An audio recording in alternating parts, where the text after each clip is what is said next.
করিম বাসা থেকে bus stop পর্যন্ত ঘন্টায় 5 কিলোমিটার বেগে হেঁটে গেল। সে বাস স্টপে পৌঁছেই স্কুল বাসে উঠে গেল এবং বাসে ঘন্টায় 60 কিলোমিটার বেগে গিয়ে একসময় স্কুলে পৌঁছালো।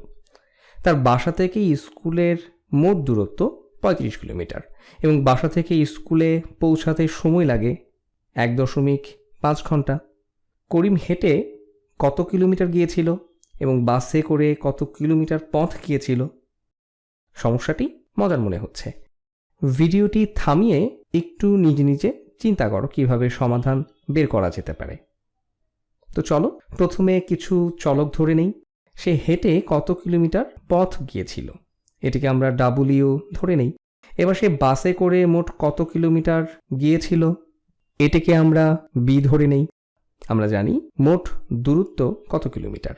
সহজে বুঝতে পারার জন্য চলো আমরা একটি চিত্র এঁকে নেই। মনে করি এটি তার বাসা। এখান থেকে সে যাত্রা শুরু করবে। এখানে বলা আছে বাসা থেকে স্কুলের দূরত্ব 35 কিলোমিটার। তাহলে ধরি এখানে এটি তার স্কুল এবং আমরা জানি স্কুল ও বাসার দূরত্ব 35 কিলোমিটার। আমরা আরও জানি এই দূরত্ব পার হতে সময় লাগে 1.5 ঘন্টা। সে বিভিন্ন অংশে বিভিন্ন বেগে যাতায়াত করেছে। স্কুলে পৌঁছানোর জন্য সে কিছু পথ বাসে গিয়েছে। তাহলে ধরি এখানে এটি হচ্ছে বাস স্টপ, এটি হচ্ছে বাসা থেকে বাস স্টপের দূরত্ব। এইটুকু দূরত্ব সে হেঁটে অতিক্রম করেছে। তাহলে এই দূরত্বই হচ্ছে ডাব্লিউ। অবশিষ্ট দূরত্ব সে বাসে গিয়েছে। তাহলে বাকি এই পুরো দূরত্বকে আমরা বলবো বি। তাহলে আমরা কি জানি? আমরা জানি পায়ে হেঁটে অতিক্রম করার দূরত্ব এবং বাসে করে অতিক্রম করার দূরত্বের যোগফল হবে 35 কিলোমিটার। এই 35 কিলোমিটার হচ্ছে বাসা থেকে স্কুলের সম্পূর্ণ দূরত্ব। তাহলে আমরা লিখতে পারি ডাব্লিউ যোগ বি, ডাব্লিউ যোগ বি সমান 35 কিলোমিটার। একটি সমীকরণ দিয়ে আমরা বের করতে পারবো না ডাব্লিউ এবং বি এর মান কত হবে, কিন্তু আমাদের হাতে আরও একটি মজার তথ্য আছে। মোট কত সময় লেগেছে তা আমরা জানি। তাহলে এই দূরত্ব অতিক্রম করতে মোট সময় লেগেছে 1.5 ঘন্টা। এটি এখানে লিখি। তাহলে সে কতক্ষণ পায়ে হেঁটেছে? এখানে লিখি পায়ে হেঁটে অতিক্রান্ত মোট দূরত্ব হবে হেঁটে অতিক্রান্ত দূরত্ব ভাগ হাঁটার বেগ। তাহলে হেঁটে অতিক্রান্ত দূরত্ব হলো ডাব্লিউ,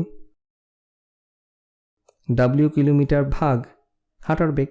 দূরত্বকে হাঁটার বেগ দিয়ে ভাগ করলেই প্রয়োজনীয় সময় পাওয়া যাবে। তার হাঁটার বেগ ঘন্টায় 5 কিলোমিটার। ঘন্টায় 5 কিলোমিটার।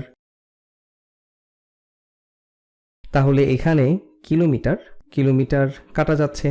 এখানে হর ও লবে ঘন্টা আছে, তাই একক হিসাবে শুধু ঘন্টাই থাকবে। তাহলে এখানে হবে ডাব্লিউ ভাগ 5 ঘন্টা। একক কি তা আমরা মাত্রই বের করলাম। তাহলে সে হেঁটেছে ডাব্লিউ ভাগ 5 ঘন্টা, ডাব্লিউ ভাগ 5। এবং একইভাবে তার স্কুল বাসে যাত্রার সময় হবে স্কুল বাসে অতিক্রান্ত দূরত্ব ভাগ বাসের গড় গতিবেগ। তাহলে এখানে লিখব 60। এখানে সব রাশির একক হবে ঘন্টায়। এখন আমরা এই দুটি সমীকরণ থেকে সমাধান বের করতে পারি। আমাদের হাতে 2 চলক বিশিষ্ট দুটি একঘাত সমীকরণ আছে।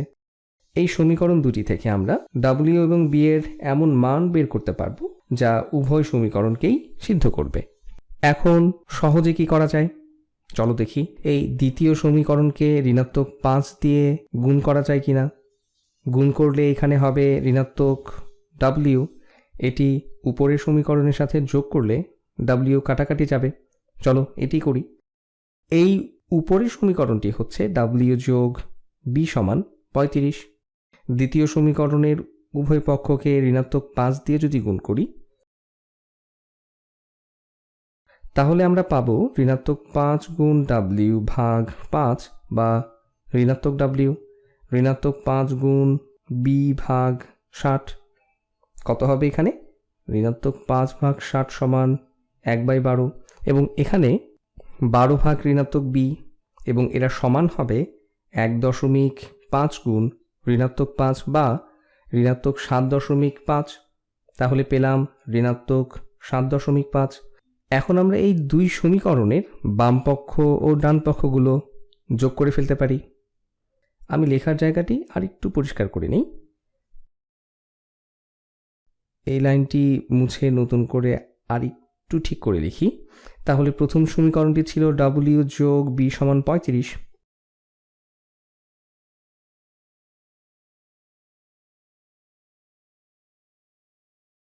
এখন আমরা যোগ করব। বাম পক্ষের রাশিগুলোকে পরস্পরের সাথে এবং ডান পক্ষের রাশিগুলোকে পরস্পরের সাথে যোগ করি। বাম পক্ষে w কাটা যাচ্ছে। এখন b বিয়োগ b বাই 12 বা b বিয়োগ b এর 12 ভাগের 1 বিয়োগ করলে থাকবে 11/12b। 11/12b সমান 35 বিয়োগ 7.5। 35 থেকে 7 বিয়োগ করলে থাকে 28। তা থেকে আরও 0.5 বিয়োগ করলে থাকবে 27.5। এখানে যেহেতু আমি ভগ্নাংশ নিয়ে কাজ করছি, সেহেতু এটিও ভগ্নাংশ আকারেই লিখে ফেলি। এখানে এটির বদলে আমরা লিখতে পারি 55/2। আমি এভাবেই লিখব। তাহলে এখানে লিখব 55/2। এখন আমরা b এর মান বের করব। এজন্য এখন আমরা উভয় পক্ষকে এই ভগ্নাংশের বিপরীত ভগ্নাংশ দিয়ে গুণ করব। তাহলে 12/11 দিয়ে গুণ করি। কি পেলাম? এরা কাটা যাচ্ছে। আমাদের হাতে তাহলে শেষ পর্যন্ত যা থাকছে তা হলো b সমান, এখানে লবে আছে 12 আর হরে আছে 2। তাহলে কাটাকাটি করে পাই এখানে 6 এবং এখানে 1। আবার আছে 55 এবং 11। দুটিকেই 11 দিয়ে ভাগ করা যায়। তাহলে 5 গুণ 6 b সমান সমান 30। b এর একক হলো কিলোমিটার। তার মানে সে 30 কিলোমিটার দূরত্ব বাসে করে গিয়েছিল। সে কতখানি পথ হেঁটে গিয়েছিল এখন তা আমরা বের করতে পারবো। এটি যদি 30 হয় তাহলে তার পায়ে হেঁটে যাওয়া দূরত্ব হবে 5 কিলোমিটার। w এর মান হবে 5 কিলোমিটার। চলো লিখে নেই। w সমান 5 কিলোমিটার। তার মানে সে পায়ে হেঁটে যায় 5 কিলোমিটার এবং বাসে করে যায় 30 কিলোমিটার।